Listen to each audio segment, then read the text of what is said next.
या बातमीपत्राचे प्रमुख प्रायोजक प्लॅटिनम मॉल इंद्रधनु सोलापूर। सोलापुरातील सर्वात प्रतिष्ठित इंद्रधनु सोसायटीचा नवीन भव्य कमर्शियल प्रोजेक्ट आता रेल्वे स्टेशनच्या अगदी शेजारी शहराच्या मध्यवर्ती ठिकाणी।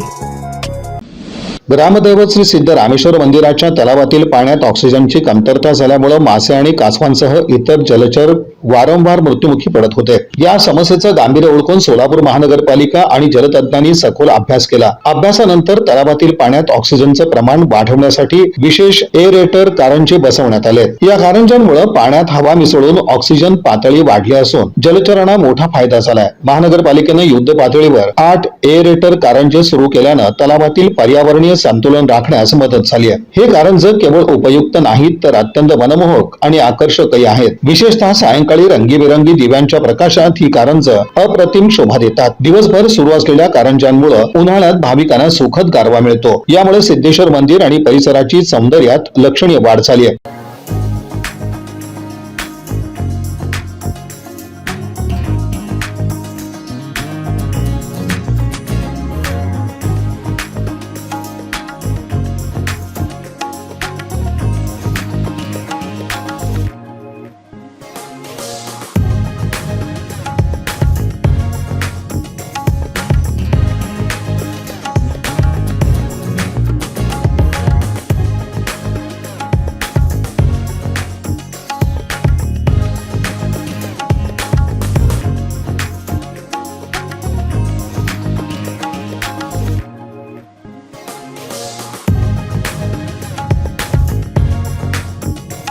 आता केवळ दर्शनासाठी नव्हे तर या सुंदर कारंज्यांचं दर्शन घेण्यासाठी ही सोलापूरकर मोठ्या संख्येनं सिद्धेश्वर मंदिराकडे येत आहेत। श्री सिद्धेश्वर देवस्थान तथा महानगरपालिकेच्या या उपक्रमामुळे पर्यावरण संरक्षणासोबतच पर्यटनालाही चालना मिळाली आहे।